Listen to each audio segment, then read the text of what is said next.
Marcus Thompson stood at the big iron gates of Westfield Academy.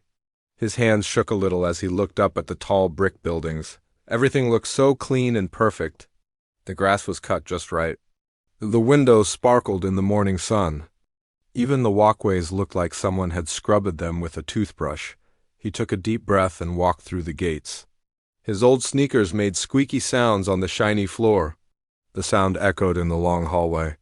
Marcus tried to walk softer, but the squeaking continued. Other students turned to look at him. Their eyes moved from his worn-out shoes to his simple clothes.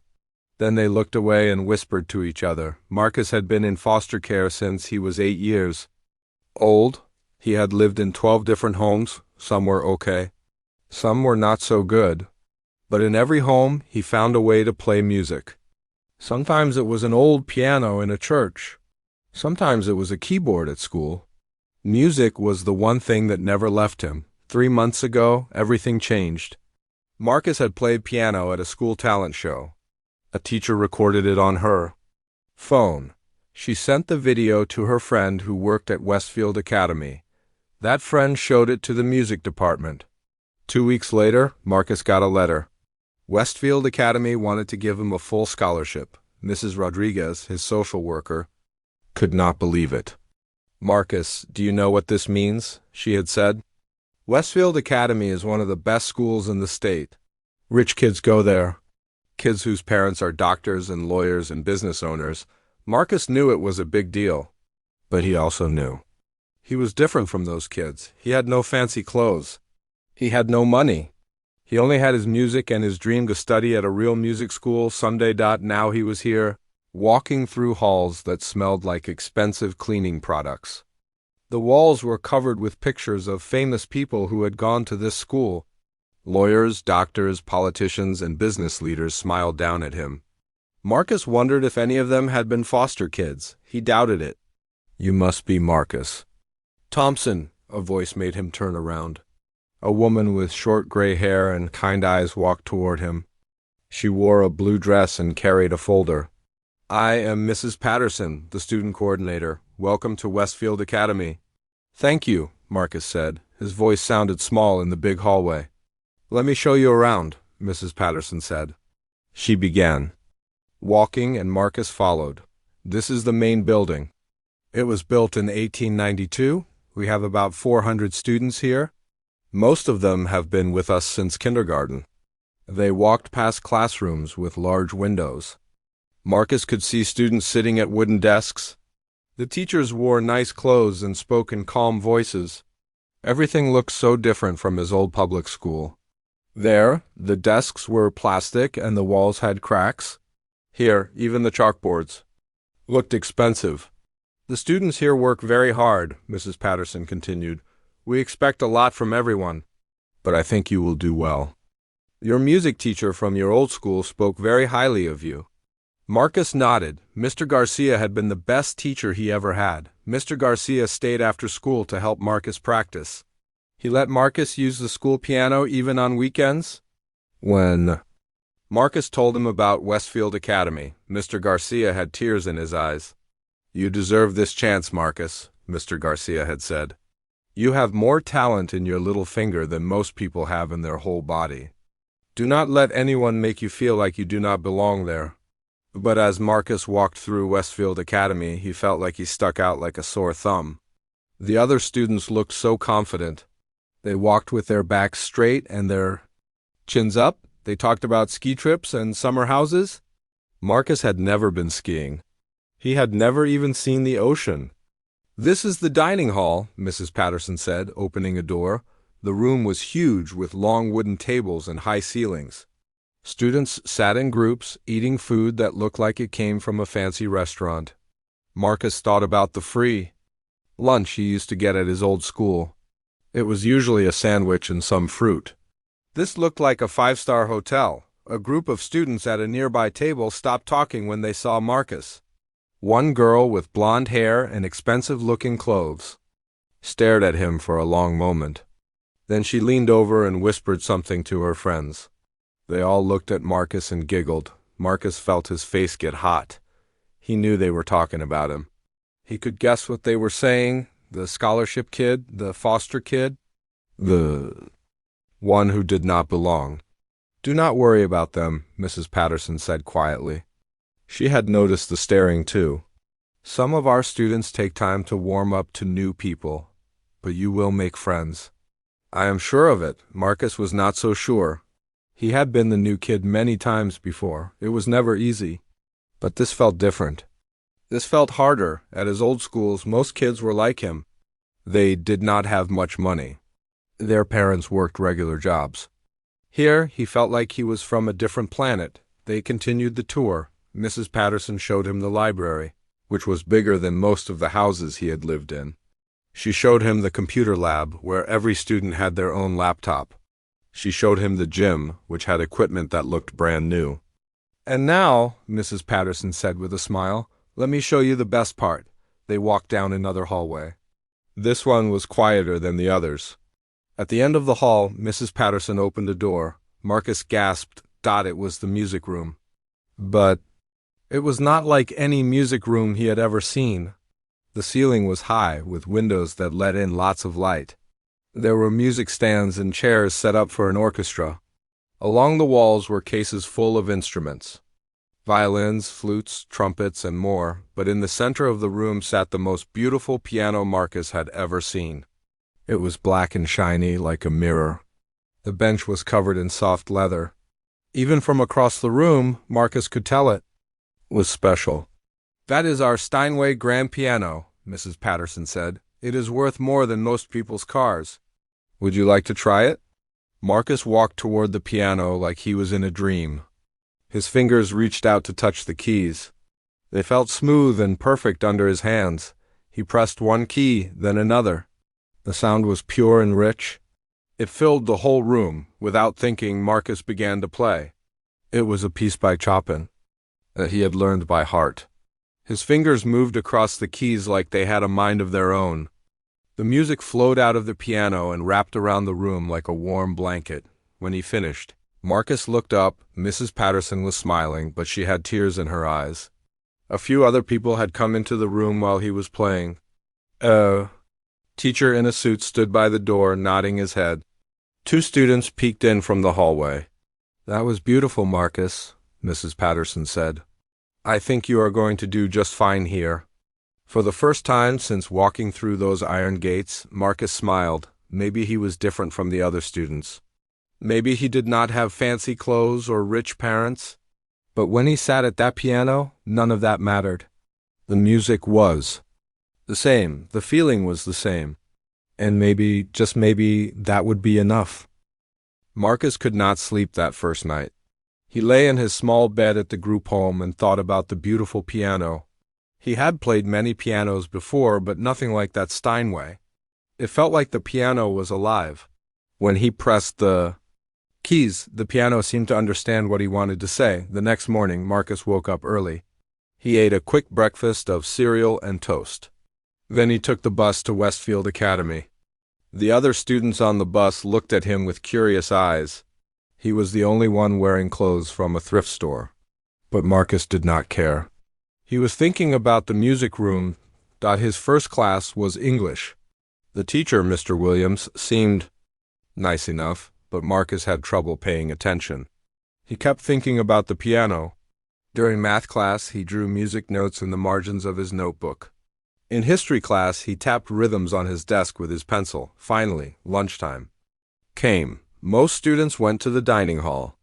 Marcus had brought a sandwich from home. He ate it quickly, then headed straight to the music room. He hoped it would be empty. The music room was quiet when Marcus opened the door. Sunlight came through the big windows and made patterns on the floor. The Steinway piano sat in the center of the room like a beautiful black jewel. Marcus walked over to it slowly. He sat down on the leather bench and lifted the lid that covered the keys. He started with scales. Up and down, up and down. His fingers remembered the patterns from years of practice. Then he played some exercises that Mr. Garcia had taught him. The sound filled the room with clear, bright notes. After warming up, Marcus began to play a piece by Bach. It was one of his favorites. The music was like a conversation between his left hand and his right hand. Sometimes they played together. Sometimes they played against each other, but they always found a way to work together in the end. That was lovely. Marcus jumped and turned around. A woman stood in the doorway. She was Asian, maybe 40 years old, with kind eyes and a gentle smile. She wore a long skirt and carried a cup of coffee. "I'm sorry," Marcus said, standing up quickly. "I did not know if I was allowed to. Please sit back down," the woman said. "I am Mrs. Chun, the music teacher here, and you must be Marcus Thompson, our new scholarship student." Marcus nodded and sat back down on the bench. "Please, keep playing," Mrs. Chun said. "I was enjoying it very much." Marcus looked at her for a moment, then turned back to the piano. He started playing again, but this time he chose something different. It was a piece by Chopin that always made him feel peaceful. The melody was sad but beautiful, like rain on a sunny day. Mrs. Chun walked closer and listened. When Marcus finished, she was quiet for a long moment. "How long have you been playing?" she asked. "Since I was 8, Marcus said. "That was when I went into foster care. There was an old piano at the first home where I lived. It was out of tune and missing some keys, but I loved the sound it made." "Who taught you?" "Different people," Marcus said. "Some foster parents knew a little bit. I had music class at school, but mostly I taught myself. I listened to music on the radio and tried to copy what I heard." Mrs. Chen sat down in a chair near the piano. "That is remarkable. Most of our students here have had private lessons since they were very young. They have expensive teachers and practice many hours every day. But I can tell you have something special. You have feeling in your music." Marcus did not know what to say. No teacher had ever told him that before. "Would you like to play something else?" Mrs. Chun asked. Marcus thought for a moment. Then he began to play a song that he had made up himself. He had never written it down. It lived only in his fingers and his heart. The music told the story of his life, the sad parts and the happy parts, the times when he felt alone and the times when he felt hopeful. When he finished, Mrs. Chun had tears in her eyes. "That was your own composition?" she asked. Marcus nodded. "It is beautiful," she said. "You have real talent, Marcus, raw talent that needs to be shaped and guided. But the foundation is already there." Just then, the door opened. 3 students walked in. Marcus recognized them from the dining hall. One was the blonde girl who had stared at him the day before. Her name was Victoria, he had learned. Her father owned several companies and had given a lot of money to the school. "Oh," Victoria said when she saw Marcus at the piano. "I did not know the scholarship boy was using our practice time." "This is not your practice time, Victoria," Mrs. Chun said firmly. "The music room is open to all students during lunch." Victoria's 2 friends giggled behind her. One of them, a boy with dark hair and expensive glasses, looked Marcus up and down. "I hope he cleaned his hands before touching that piano," the boy said. "That Steinway is worth more than some people make in a year." Marcus felt his face get hot. He started to stand up, but Mrs. Chun put a gentle hand on his shoulder. "Actually," Mrs. Chen said, "Marcus was just showing me his technique. His touch is quite refined. Victoria, perhaps you could learn something from watching him." Victoria's face turned red. She was not used to being corrected, especially not in front of other students. "I have been playing piano since I was 4, Victoria said. "I have had the best teachers money can buy. I hardly need lessons from someone like him." "Someone like me?" Marcus said quietly. He had heard those words before in different places from different people, but they always hurt the same way. "You know what I mean," Victoria said. "Someone who does not belong here." The room went very quiet. Even Victoria's friends looked uncomfortable. Mrs. Chun stood up. Her voice was calm but strong. "Every student at this school belongs here, Victoria. Marcus earned his place just like everyone else. Perhaps more so because he had to work harder to get here." Victoria opened her mouth to say something else, but Mrs. Chun continued. "Furthermore, talent is not something you can buy. It is something you are born with. And some people, like Marcus, have to work twice as hard to develop that talent because they do not have all the advantages that others have. Victoria's face was very red now. She turned and walked toward the door. Her friends followed her. "This is not over," Victoria said as she left. When they were gone, Mrs. Chun sat back down. Marcus was staring at his hands on the piano keys. "Do not let them get to you," Mrs. Chun said. "I have been teaching here for 15 years. I have seen many students come and go. Some have all the money in the world but no soul in their music. Others, like you, have soul but not much else. Can you guess which ones go on to have real careers?" "In music?" Marcus looked up at her. "The ones with soul," Mrs. Chun continued, "because you can teach technique. You can teach theory, but you cannot teach feeling. You either have it or you do not, and Marcus, you have it." Marcus felt something warm spread through his chest. It was hope, maybe. Or maybe it was just the feeling of having someone believe in him. "Thank you, Mrs. Chun," he said. "No need to thank me. Just keep playing. And Marcus?" She stood up to leave. "You can use this room whenever you want. I will make sure you have access." After she left, Marcus sat alone with the piano. He played softly, thinking about what Mrs. Chun had said. Maybe Victoria was right that he did not belong here. But maybe belonging was not about money or fancy clothes. Maybe belonging was about having something to offer. And music was what Marcus had to offer. He played until the bell rang for the next class. Then he closed the piano lid gently and whispered, "Thank you." The piano seemed to whisper back, "Any time." 3 weeks had passed since Marcus started at Westfield Academy. He had found a routine that worked for him. Wake up early, take the bus to school, go to classes. Eat lunch in the music room while practicing piano, go to more classes, then practice. Piano again until the janitor had to lock up the building. Marcus was getting better at ignoring the stares and whispers. Some students had started to accept him, or at least they stopped being mean to him. A few even said hello in the hallways. But Victoria and her friends still made comments when they thought he could not hear them. "The charity case is back at the piano," Victoria would say. Or, "I wonder how long before he realizes he does not fit in here." Marcus tried not to listen, but the words still stung. On this particular Friday morning, all students had to go to the assembly hall. Marcus sat in the back row as usual. The hall was huge, with red velvet seats and a stage that looked like something from a fancy theater. Principal Morrison walked onto the stage. He was a tall man with gray hair and a serious face. "Good morning, students," Principal Morrison said. His voice echoed through the hall. "I have an exciting announcement to make." The students got quiet. Even Victoria stopped whispering to her friends. "As many of you know, Westfield Academy has a long tradition of excellence in music," Principal Morrison continued. "For 50 years we have held our annual piano competition. This year marks our 50th anniversary, making this competition more special than ever."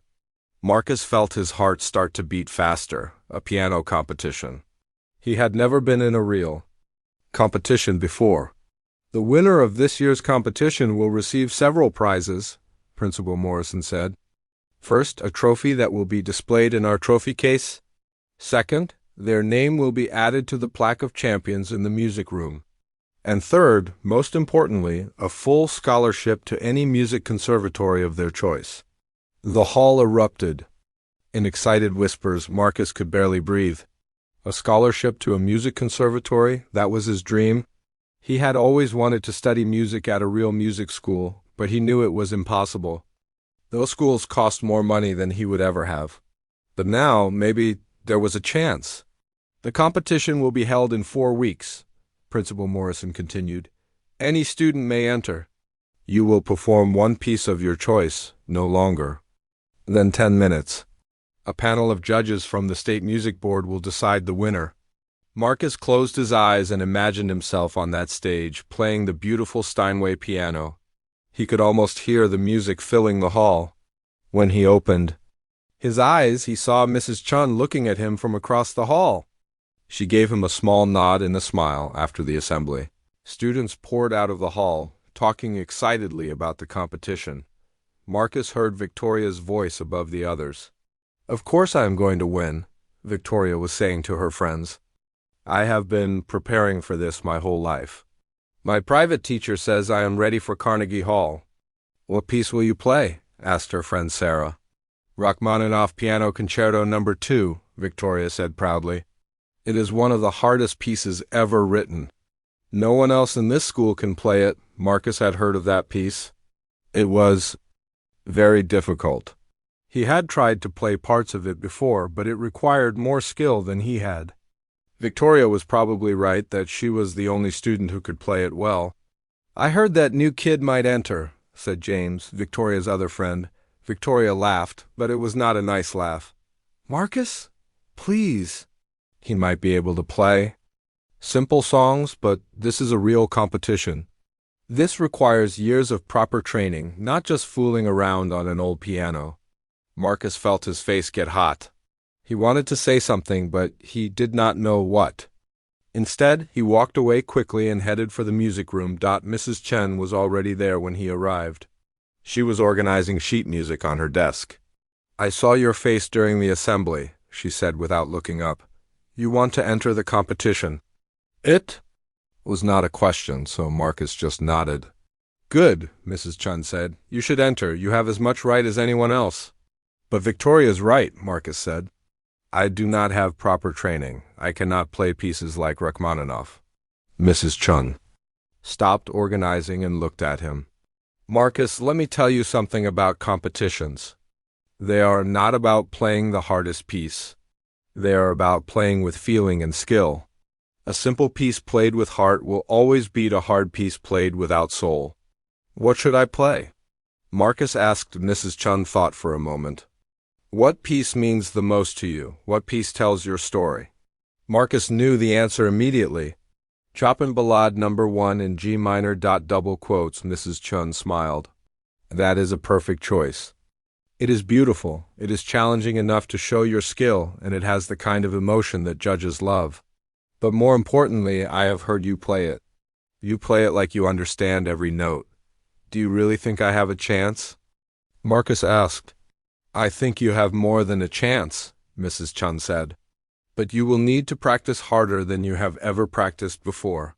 Victoria has been preparing for this her whole life. You have 4 weeks. Marcus nodded. 4 weeks. Was not very long, but he would make it work.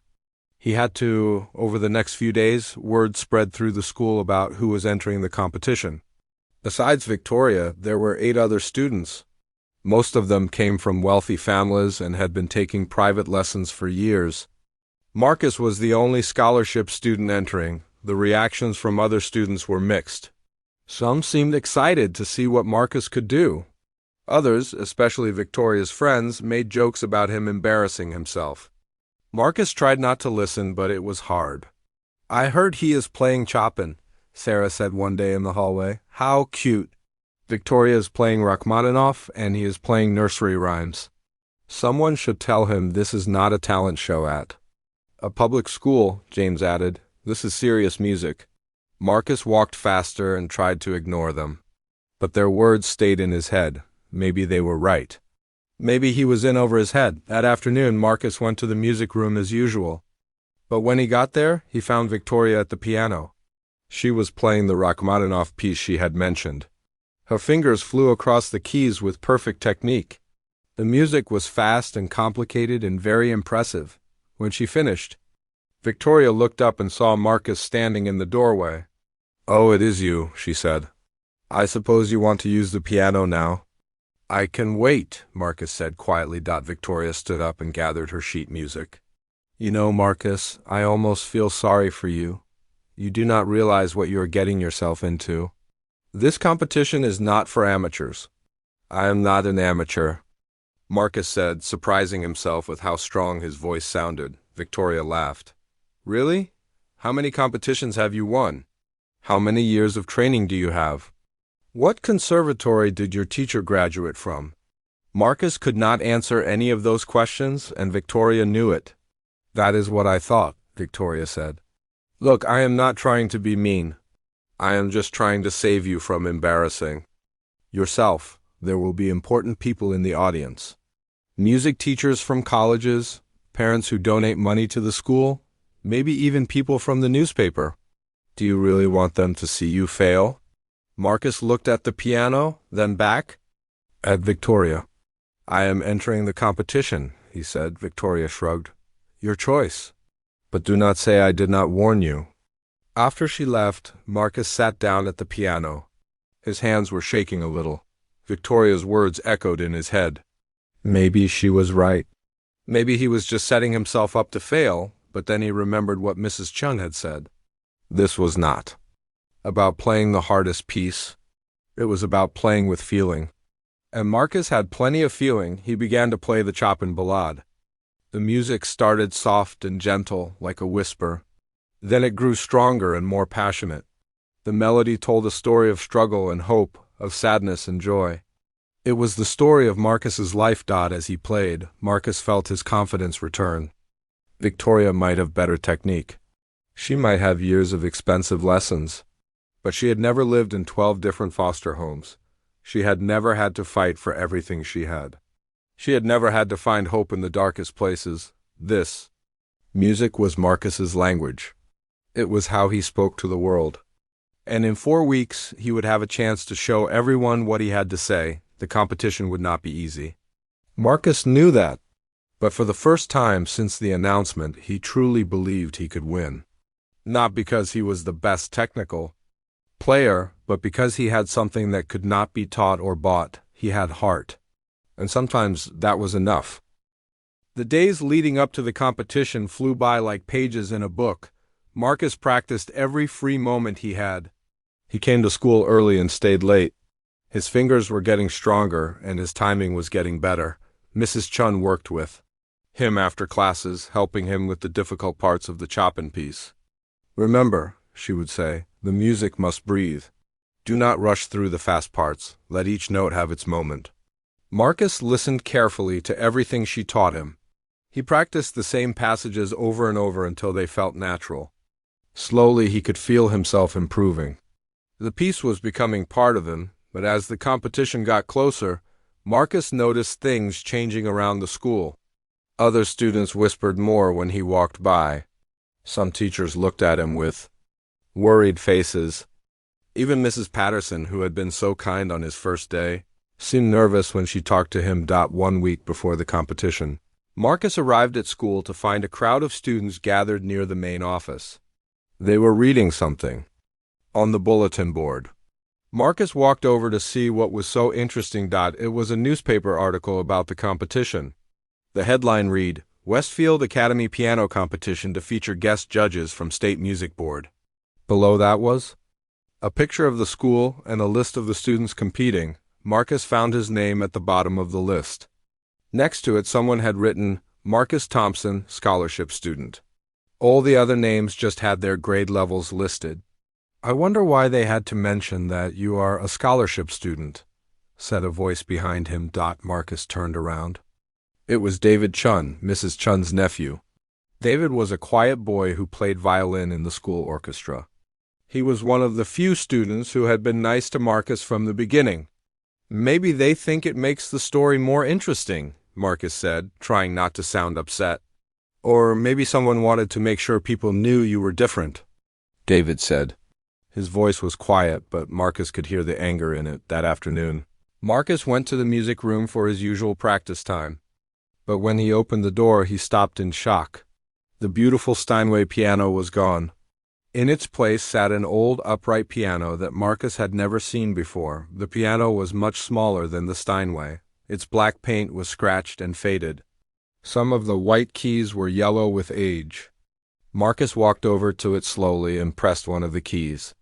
The sound was flat and dull, nothing like the rich tone of the Steinway. Marcus, there you are. Mrs. Chen came into the room behind him. Her face looked worried and sad. Where is the Steinway? Marcus asked. Mrs. Chun sighed. It has been moved to the auditorium for the competition. The administration said this piano will be used for practice from now on. Marcus pressed a few more keys. Several of them stuck when he pushed them down. Others made no sound at all. The pedals felt loose and wobbly under his feet. But this piano is broken, Marcus said. I know, Mrs. Chun said quietly. I complained to Principal Morrison, but he said budget cuts require us to use older equipment for daily practice. The Steinway is too valuable to risk damage from everyday use. Marcus sat down on the piano bench. It was hard and uncomfortable, nothing like the soft leather bench that went with the Steinway. He tried to play the opening of his Chopin piece, but it sounded terrible. The keys that stuck made the rhythm all wrong. The keys that did not work at all created gaps in the melody. How am I supposed to practice on this? Marcus asked. Mrs. Chun sat down in a chair next to him. I wish I had an answer. I tried to argue with the administration, but they would not listen. They said all students must use the same practice facilities. But Victoria and the other students have pianos at home, Marcus said. They do not need to practice here. No, Mrs. Chun said. It does not seem fair. Marcus felt anger building up inside him. This was not about budget cuts or protecting the Steinway. This was about making sure he could not compete fairly. Someone wanted him to fail. Who made this decision? Marcus asked. Mrs. Chun hesitated. The school board. But the recommendation came from the Parents' Association. Marcus did not need to ask who was on the Parents' Association. He knew Victoria's mother was the president. He knew that most of the other competing students had parents on the committee. So what do I do now? Marcus asked. Mrs. Chun was quiet for a long moment. Then she said, You adapt. You find a way to make this piano work for you. Great musicians can play on any instrument. Marcus looked at the broken piano. But the competition is in 1 week? How can I learn to play on a completely different piano in 1 week? The same way you learned to play in the first place, Mrs. Chun said, with determination and hard work. And Marcus, remember this, if you can make beautiful music on this piano, imagine what you can do on a good one. After Mrs. Chun left, Marcus sat alone with the old piano. He felt like crying, but he was too angry to cry. Instead, he started to play. The music sounded awful, but he kept going. He played the same passage 10 times, 20 times, trying to figure out which keys worked and which ones did not. He learned to press some keys harder than others. He learned to avoid the keys that stuck. He learned to adjust his timing to work around the problems. It was like learning to speak a new language. Every piano had its own personality, its own way of responding to touch. This piano was cranky and difficult, but it was still a piano. It could still make music if Marcus was patient enough to figure out how. The next day, Marcus arrived at school even earlier than usual. He wanted as much practice time as possible. But when he got to the music room, he found someone already there. It was Miguel, the janitor. He was an older man from Mexico who spoke English with a thick accent. Marcus had seen him around the school but had never talked to him much. Buenos dias, Marcus, Miguel said with a smile.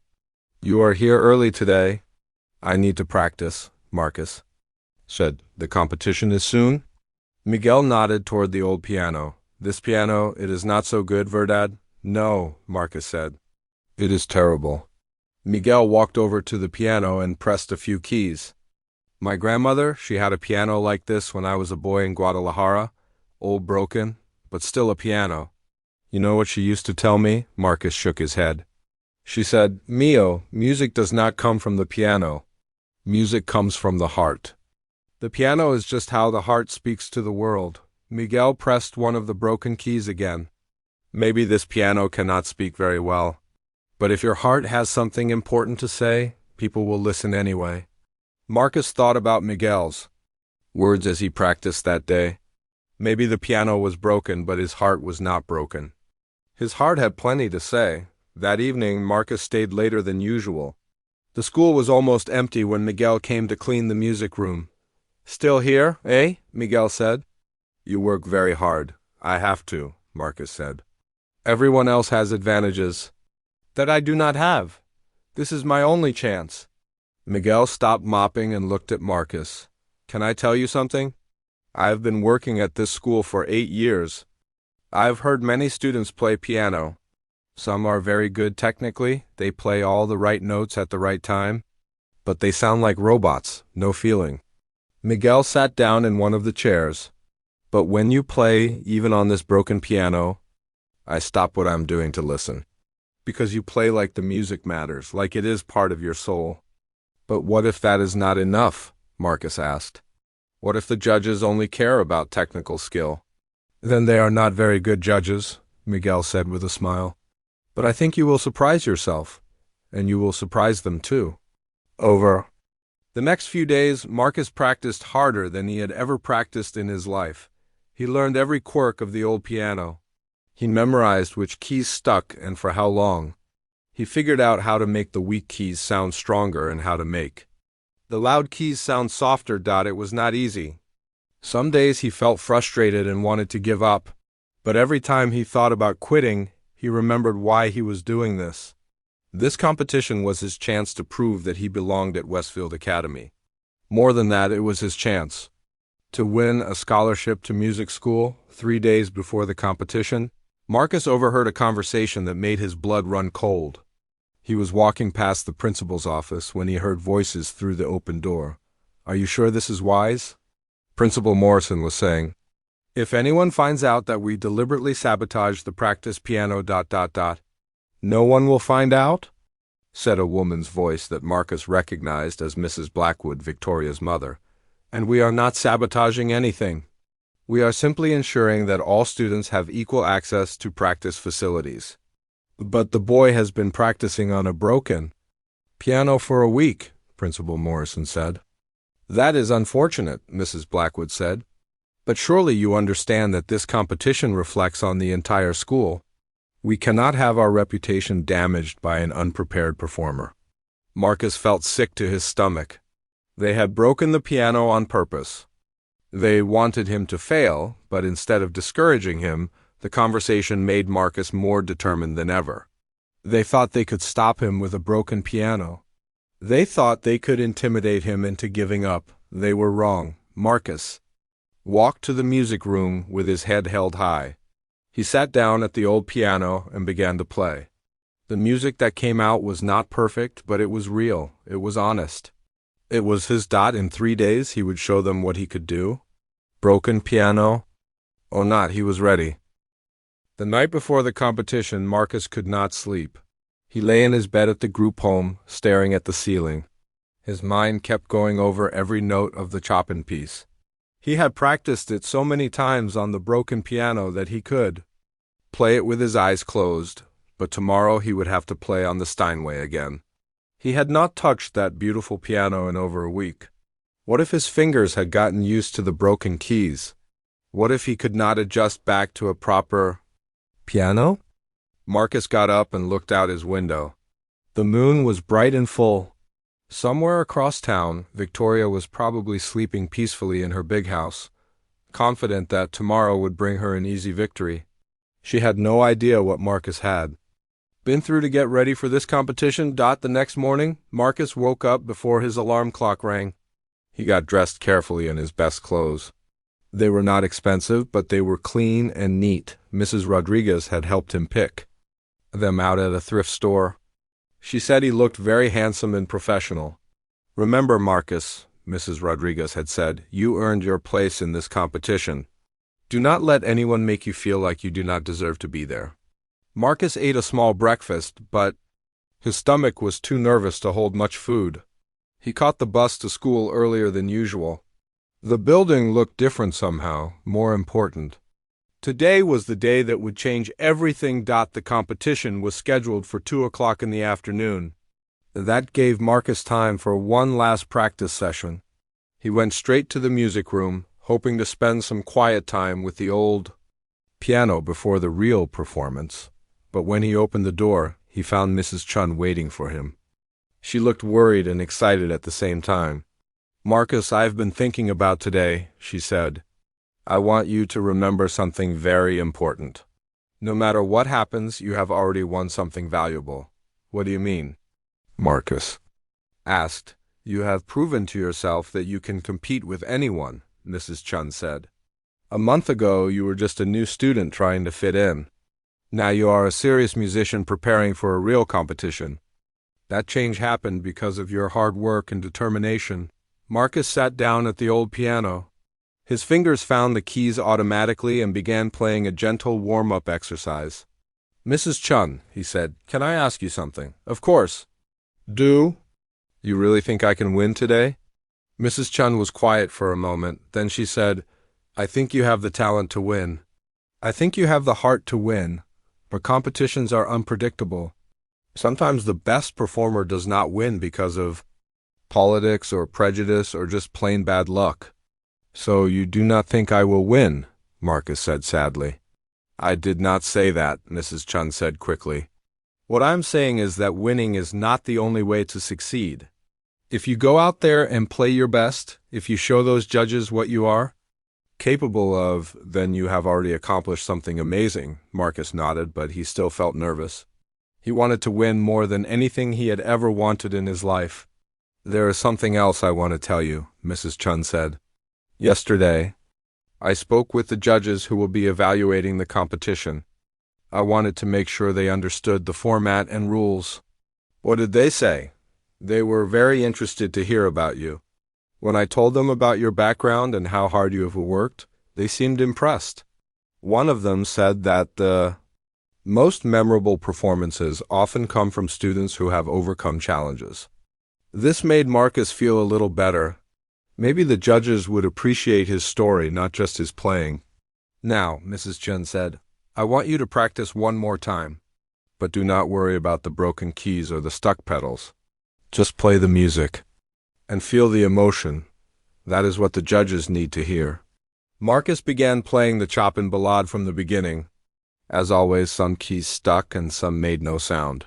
But Marcus had learned to work around these problems. He pressed harder when he needed to, softer when the keys were too sensitive.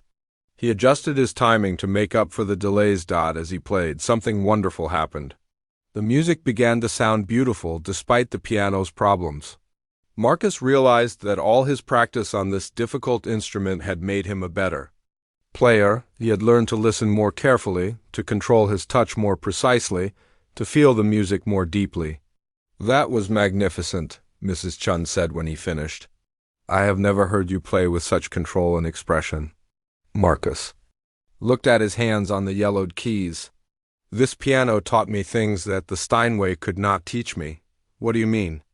"The Steinway is so perfect that it makes everything sound good," Marcus said. "But this piano only sounds good if you really know what you are doing." "It forced me to become a better musician," Mrs. Chun smiled. "That is a very wise observation. Perhaps the people who arranged for you to practice on this piano did you a favor without realizing it." Just then Miguel appeared in the doorway with his cleaning cart. "Buenos dias," he said cheerfully. "Today is the big day, no?" "Yes," Marcus said. "I am scared and excited at the same time." Miguel came into the room and sat down in one of the chairs. "Can I tell you a story about my grandmother?" Marcus and Mrs. Chun both nodded. "When she was a young woman, she wanted to be a professional singer," Miguel began. "She had a beautiful voice like an angel. But she was poor and she did not have money for voice lessons or fancy clothes." Miguel paused and looked at the old piano. "One day there was a singing contest in the town square. The prize was enough money to go to music school in Mexico City. My grandmother wanted to enter, but she was afraid. All the other singers had been trained by expensive teachers." "What did she do?" Marcus asked. "At first, she almost did not enter. But then she remembered why she loved to sing. It was not about being better than other people. It was about sharing the music in her heart with the world." Miguel smiled at the memory. "So she entered the contest. She wore her only good dress and sang a simple song that her mother had taught her. The other singers performed complicated arias and opera pieces. But when my grandmother sang, the whole crowd went silent. Even the birds stopped chirping to listen." "Did she win?" Mrs. Chun asked. "She did not just win," Miguel said. "The judges said it was the most beautiful singing they had ever heard. She got the money for music school and became a famous singer throughout Mexico." Miguel stood up and put his hand on Marcus's shoulder. "The lesson, Mio, is that the music in your heart is more powerful than any advantage other people might have. Do not try to be like Victoria or the other students. Be like yourself, but the very best version of Yourself, after Miguel left, Marcus continued practicing, but now he felt different, calmer, more confident. He was not trying to compete with Victoria on her terms anymore. He was going to compete on his own terms. At lunchtime, Marcus did not eat much. His stomach was too full of butterflies. Instead, he went for a walk around the school grounds. The fresh air helped clear his mind. When he came back inside, he saw other competitors preparing in different rooms. Victoria was in the library reviewing her sheet music with intense concentration. Other students were doing breathing exercises or vocal warm dash-ups. Marcus went back to the music room for one final practice session. This time, he did not worry about technical perfection. He just played the music and let himself feel every emotion in the piece. The sadness, the hope, the struggle, the triumph. It was all there in Chopin's beautiful melody. As he played, Marcus realized something important. This piece was not just music to him. It was his autobiography written in notes and rhythms. Every phrase told part of his story. The difficult passages represented the hard times in his life.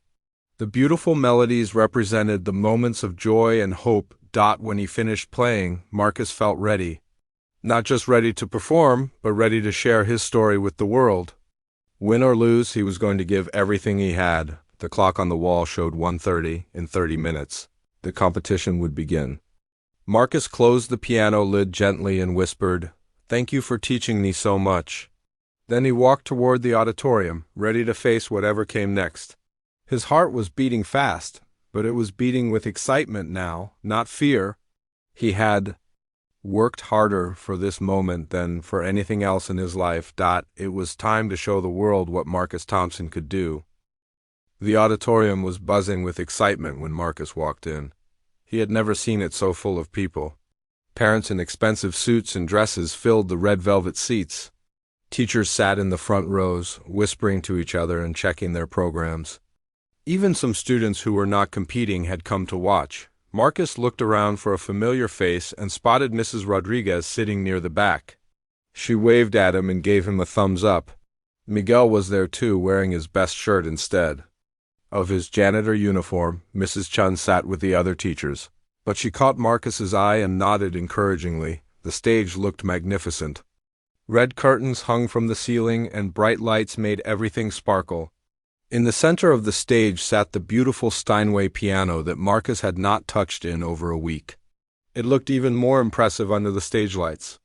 "Attention, competitors," said a woman with a clipboard. "Please gather backstage for final instructions." Marcus followed the other students behind the curtains. Victoria was there, looking calm and confident in an elegant blue dress. Her blonde hair was perfectly styled, and she wore small diamond earrings that probably cost more than Marcus's entire wardrobe. The other competitors looked equally polished. They chatted easily with each other about summer music camps and private teachers. Marcus felt out of place in his simple dark suit from the thrift store, but he tried to ignore that feeling. "Welcome, students," said Principal Morrison, joining them backstage. "This is a very special day for our school. We have 3 distinguished judges from the State Music Board who will be evaluating your performances." He gestured to 3 adults standing nearby. There was an older woman with silver hair, a middle-aged man with glasses, and a younger woman with short brown hair. They all looked very serious and professional. "You will perform in alphabetical order by last name," Principal Morrison continued. "Miss Adams will go first, followed by Miss Blackwood, then Mr. Chun, and so on. Mr. Thompson, you will perform last." Marcus felt his stomach drop. Going last meant waiting through everyone else's performance. It also meant the judges would be tired by the time they heard him play. "Each performance will be limited to 10 minutes, Principal Morrison said. "A timekeeper will signal when you have 30 seconds remaining. Are there any questions?" Number 1 raised their hand. "Very well. Miss Adams, please prepare. The competition will begin in 5 minutes." The first competitor was Sarah Adams, one of Victoria's friends. She was playing a piece by Mozart that sounded very precise and clean. Marcus could hear her performance from backstage, and it was technically perfect. Every note was exactly right. Every rhythm was precise.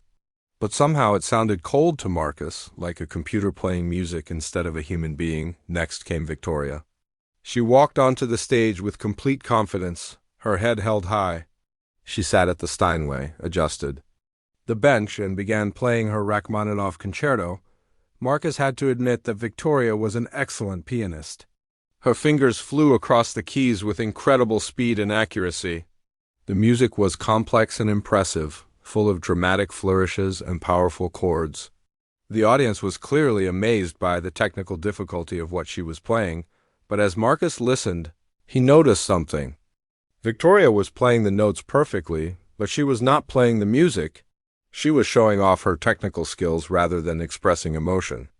It was like watching a circus performer doing tricks instead of an artist creating art. When Victoria finished, the audience erupted in applause. She stood up and took a deep bow, smiling confidently. As she walked off stage, she passed Marcus in the wings. "Good luck," she said, but her tone suggested she did not think he would need it because he had no chance of winning. One by one, the other competitors performed. Some were better than others, but they all had the same polished, technical approach. They played difficult pieces with impressive skill, but Marcus found himself getting bored listening to them. David Chun, Mrs. Chin's nephew, played a beautiful piece by Debussy. His performance was gentler than the others, more focused on melody and emotion than on showing off. Marcus thought it was the best performance so far. Finally, it was Marcus's turn. His heart was pounding as he walked onto the stage. The lights were brighter than he had expected, and for a moment he could not see the audience clearly. He could hear whispers and murmurs from the crowd. Marcus sat down at the Steinway piano bench. It felt strange after a week of practicing on the hard, uncomfortable bench of the old upright piano. This bench was soft and cushioned, and it was exactly the right height. He placed his fingers on the keys and almost gasped. The keys felt completely different from the broken piano he had been practicing on. These keys responded to the slightest touch. They were perfectly balanced and smooth. After a week of struggling with stuck keys and dead notes, playing this piano felt like flying. Marcus looked out at the audience. He could see Mrs. Rodriguez and Miguel in the back, both smiling encouragingly. Mrs. Chun was in the front row, her hands clasped tightly in her lap. Victoria sat with her parents in the middle section, a skeptical expression on her face. Then Marcus noticed something that made his blood run cold. At the side of the stage, barely visible in the shadows, sat the old upright piano that he had been practicing on all week. Someone had wheeled it onto the stage. Principal Morrison walked to the microphone. "Our final performer is Marcus Thompson, playing Chopin Ballade No. 1 in G minor." Marcus looked at the old piano, then at the Steinway. He understood what was happening. They expected him to use the broken piano for his performance, just like he had been forced to use it for practice. It was the final insult, the last attempt to ensure his failure. The audience began to murmur as they noticed the two pianos. Some people looked confused. Others, like Victoria's mother, had small smiles on their faces. Marcus stood up from the Steinway bench. The auditorium went quiet. Everyone was waiting to see what he would do. For a moment, Marcus considered protesting. He could demand to use the same piano as everyone else. He could point out the unfairness of the situation. But then he remembered Miguel's grandmother, who had won her competition by being herself. Instead of trying to be like everyone else, Marcus walked to the old upright piano and sat down on its hard bench. If they wanted him to play on this broken instrument, then that is exactly what he would do. And he would show them that a true musician could make beautiful music on any piano. He placed his hands on the yellowed keys and began to play. The opening notes of the Chopin Ballade filled the auditorium. Even on the old piano, the melody was hauntingly beautiful. Marcus had learned every quirk of this instrument. He knew exactly how to coax the best sound from its worn strings and sticky keys. As he played, something magical happened. The broken piano seemed to come alive under his touch. The stuck keys created unique accents that added character to the music. The out-of-tune notes somehow found harmony with the others. The weak bass notes made the melody stand out even more. Clearly, but most importantly, Marcus played with his whole heart. Every note carried emotion. Every phrase told part of his story. The music spoke of struggle and hope, of loneliness and dreams, of a young man who had overcome every obstacle. To reach this moment, the audience was completely silent. Even the whispers and murmurs had stopped. People sat transfixed, listening to something they had never heard before. This was not just technical skill or impressive tricks. This was music in its purest form, communication between one human soul and hundreds of others. As Marcus reached the climactic section of the piece, his fingers danced across the keys with passionate intensity. The old piano sang like it had never sung before. Years of neglect and damage seemed to melt away as Marcus brought it back to life. When the final notes faded into silence, the auditorium remained completely quiet for several seconds. Then slowly, applause began. It started with one person, then spread through the crowd like wildfire. Soon the entire audience was on their feet, clapping and cheering. Marcus stood up and took a bow, his heart still racing from the performance. As he looked out at the standing ovation, he saw tears in Mrs. Chun's eyes. Miguel was clapping so hard his hands must have hurt. Even some of Victoria's friends were applauding enthusiastically, but the most surprising reaction came from the judges. All three of them were standing and clapping. The older woman had tears streaming down her cheeks. The man with glasses was shaking his head in amazement.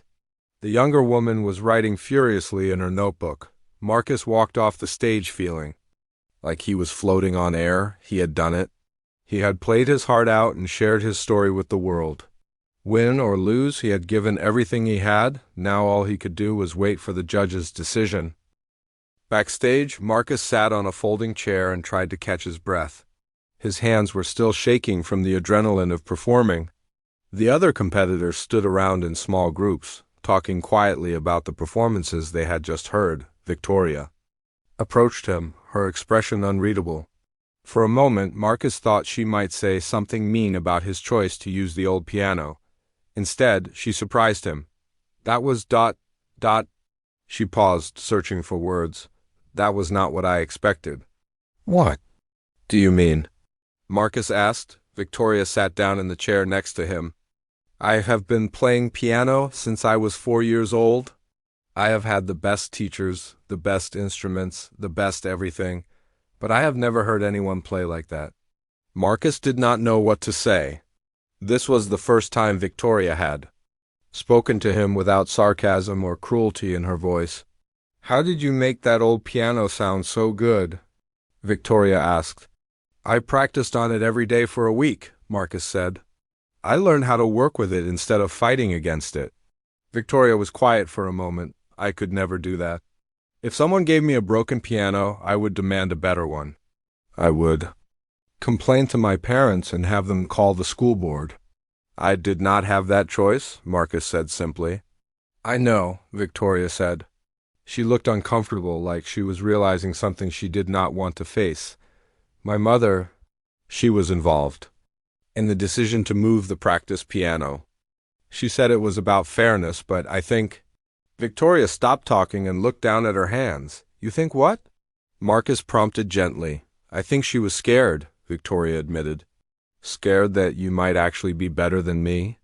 Before Marcus could respond, Principal Morrison's voice came over the loudspeaker. Will all competitors please return to the stage? The judges are ready to announce their decision. The 10 students filed back onto the stage and stood in a line facing the audience.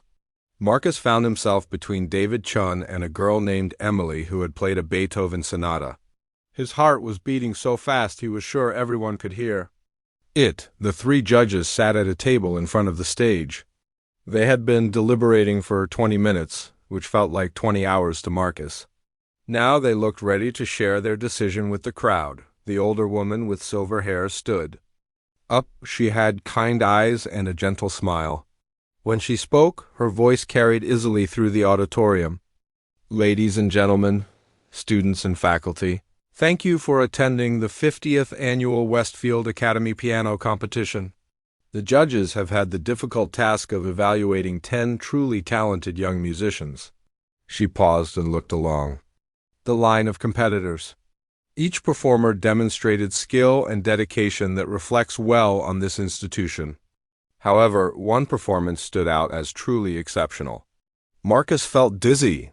He tried to read the judge's expression, but her face revealed nothing. "Before we announce the winner," the judge continued, "I would like to say something about what we heard today. Most of the performances we judged were technically proficient and musically competent. Several were quite impressive in their complexity and precision." She walked closer to the line of students. "But music is not just about playing the right notes at the right time. Music is about communication. It is about taking the emotions and experiences in your heart and sharing them with others through sound." The judge stopped in front of Marcus. "Today, we heard one performance that transcended technique and became true artistry.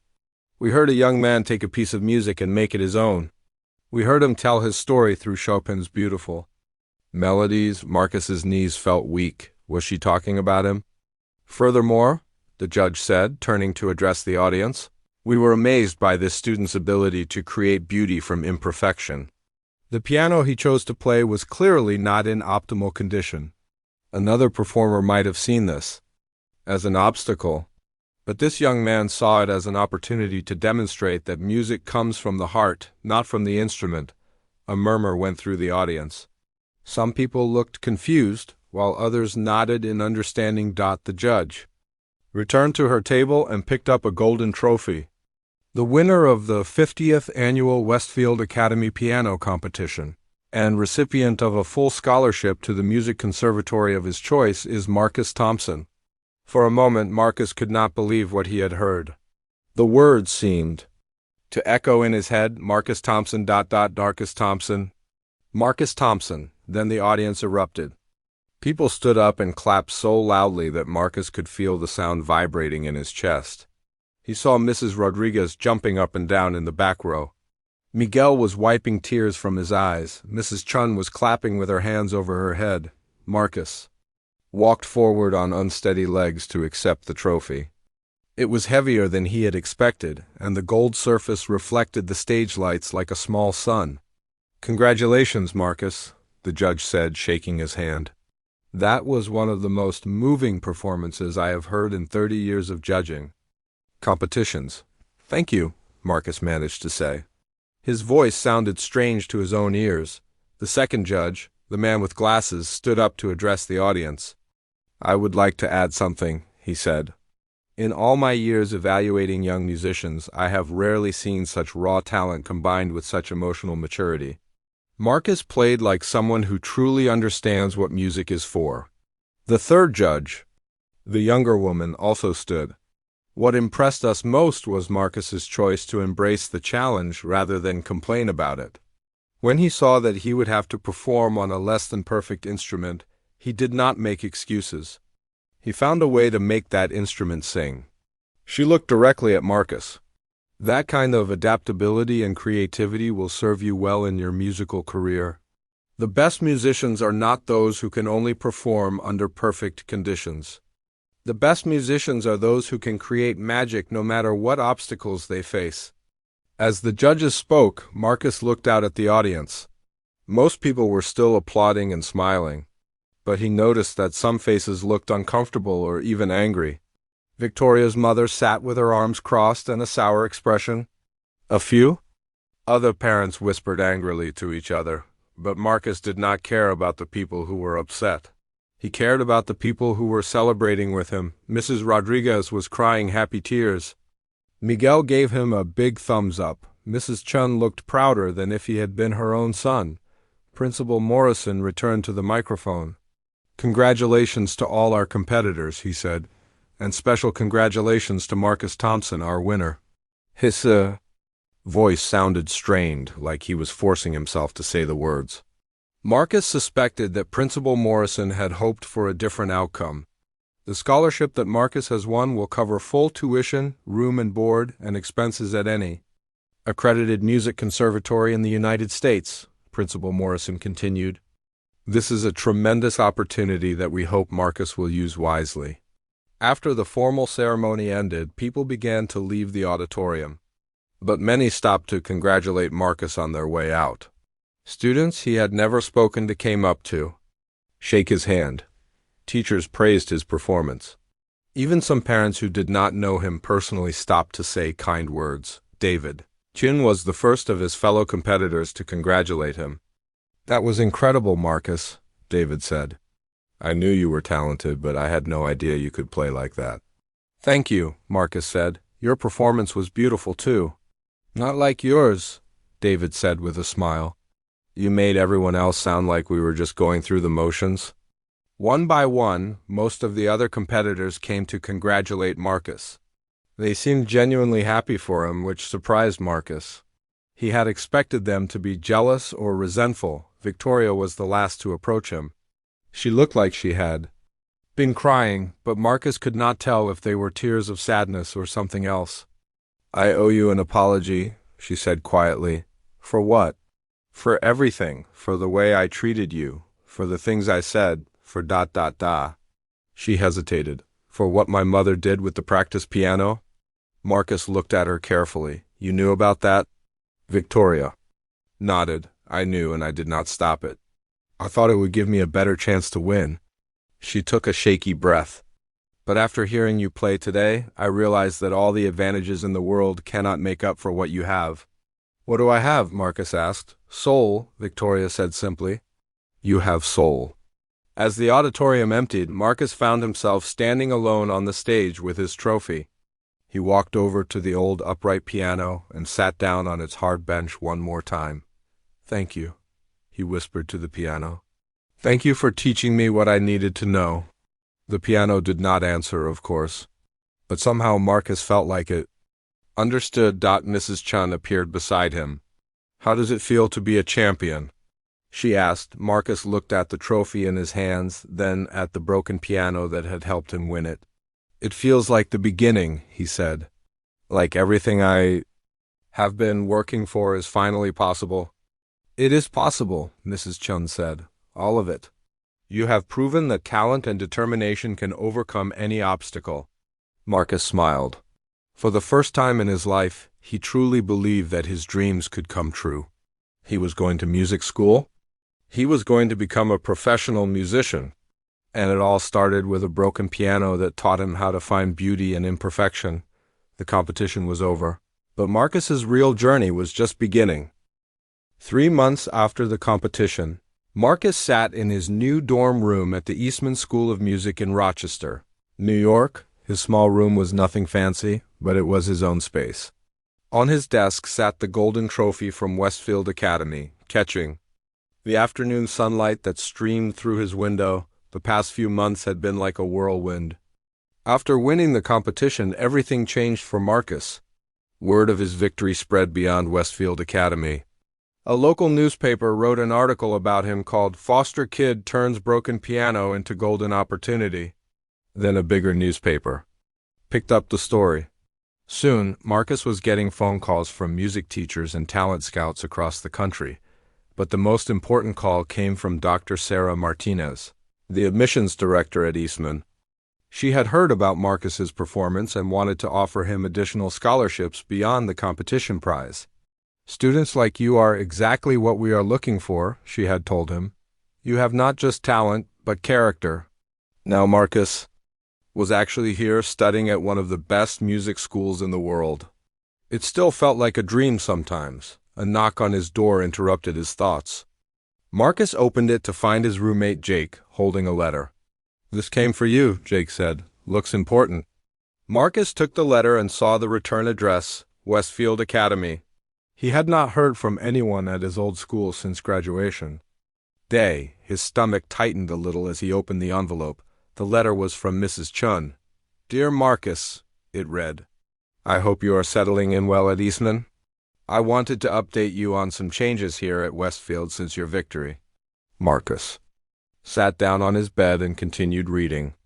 "Your performance at the competition had a bigger impact than you might realize. The video that someone recorded on their phone has been viewed over 2 million times on the internet. People from around the world have been commenting about your story and your music." Marcus smiled. He had seen some of those comments. People called his performance inspiring and heartbreaking and proof that music is universal. Many of the comments came from other young musicians who said his story gave them hope. More importantly, Mrs. Chun's letter continued, your victory has led to some positive changes at our school. The school board voted to invest in better practice facilities for all students, not just the wealthy ones. We now have 3 good pianos and practice rooms that any student can use. This news made Marcus happy. Maybe other students would not have to go through what he had experienced. Victoria has also changed quite a bit since the competition. She asked me to give her more challenging pieces that focus on emotion rather than just technical difficulty. She said she wants to learn to play with soul, as she put it. I think your performance taught her something important about what music really means. Marcus was surprised but pleased to hear this. He had not spoken to Victoria since graduation day, but he was glad to know she was learning and growing. Finally, the letter concluded, I wanted you to know that the old upright piano you practiced on has found a new home. Miguel asked if he could have it, and the school agreed. He is fixing it up for his grandson, who is just starting to learn piano. Miguel said he wants the boy to learn on an instrument with history and character. Marcus laughed out loud at this. He could imagine Miguel telling his grandson about the piano that helped a foster kid win a competition. P.S., Mrs. Chun had added at bottom, I have enclosed something that might interest you. Marcus looked in the envelope and found a newspaper. Clipping, the headline read, Westfield Academy Parents Association elects new leadership. Below that, Marcus read that Mrs. Blackwood, Victoria's mother, had stepped down as president. The new president was quoted saying, we want to ensure that all students, regardless of background, have equal opportunities to succeed, Marcus folded the letter and put it in his desk drawer with other important documents. Then he walked down the hall to the practice rooms. Eastman had dozens of practice rooms, each with a beautiful piano. Marcus could use any of them whenever he wanted. It was like heaven for a young musician. But sometimes he missed the challenge of the old upright piano. That difficult instrument had taught him lessons he could never have learned on a perfect piano. Marcus chose a practice room and sat down at the bench. He began playing the Chopin ballade that had won him the competition, but now he played it differently than before. His technique was better after months of lessons with college professors. His understanding of the music was deeper, but the heart of the performance was still the same. As he played, Marcus thought about how much his life had changed. A year ago, he was just another foster kid trying to survive. Now he was studying at one of the best music schools in the world, preparing for a career as a professional musician, but the most important change was not in his circumstances. It was in how he saw himself. Marcus no longer felt like an outsider, trying to fit in. He had learned that being different was not a weakness, it was a strength. His experiences had given him something unique to offer the world. When he finished playing, Marcus heard applause from the hallway. He opened the door to find several other students listening outside his practice room. Sorry, said a girl with red hair. We did not mean to eavesdrop. But when we heard you playing, we had to stop and listen. That was beautiful. Thank you, Marcus said. Are you the Marcus Thompson? Asked the boy with a violin case. The one from the YouTube video? Marcus nodded, still feeling a little strange about being recognized. That performance was incredible, the girl said. You are kind of famous here, you know. Everyone talks about the kid who won a competition playing on a broken piano. It was not really broken, Marcus said modestly. Just difficult. That makes it even more impressive, the violinist said. We are all classically trained musicians here, but what you did took something extra, something they do not teach in lessons. After the students left, Marcus stayed in the practice room for another hour. He worked on a new piece his teacher had assigned, a challenging sonata by Beethoven. It was much harder than anything he had played before, but Marcus was not intimidated. He had learned that any challenge could be overcome with patience and determination. That evening, Marcus called Mrs. Rodriguez to tell her about his day.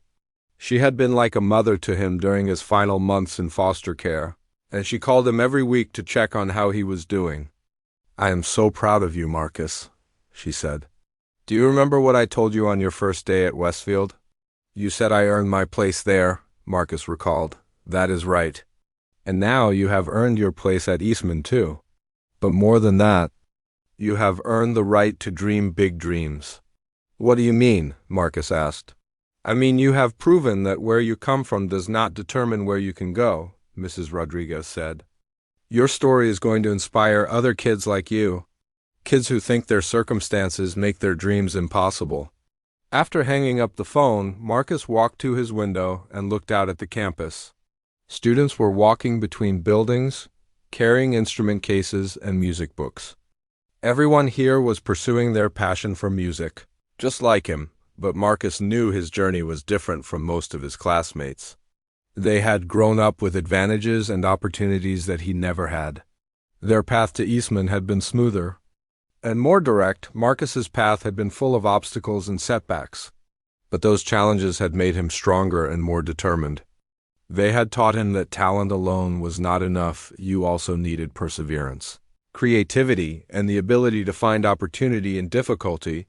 The broken piano at Westfield had been meant to sabotage him, but instead it had prepared him for success.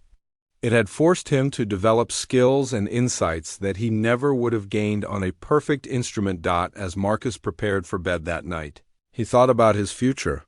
He had 4 more years of study ahead of him at Eastman. After that, he hoped to perform with major orchestras and maybe even record albums of his own. But beyond his personal goals, Marcus had a bigger dream.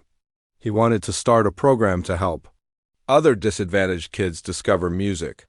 He wanted to provide instruments and lessons to foster children and low-income students. He wanted to show them that music could be a path to a better life, just as it had been for him. Marcus picked up his phone and opened the voice memo app. He had an idea for a composition, a piece that would tell the story of his journey from foster care to music school. He hummed a melody that had been floating in his head all day, a theme that represented hope rising from hardship. Broken piano. Concerto, he said into the phone. A piece for piano and orchestra, dedicated to everyone who has ever been underestimated. Marcus smiled as he set the phone down. Tomorrow he would start working on the composition. It would be his way of giving back, of transforming his difficult experiences into something beautiful that could inspire others. The competition at Westfield Academy had been just the beginning. Marcus had won much more than a trophy that day. He had won the confidence to pursue his dreams and the knowledge that he could overcome any obstacle. Most importantly, he had learned that sometimes the greatest gifts come disguised as challenges. The broken piano that was meant to defeat him had instead become the instrument of his triumph.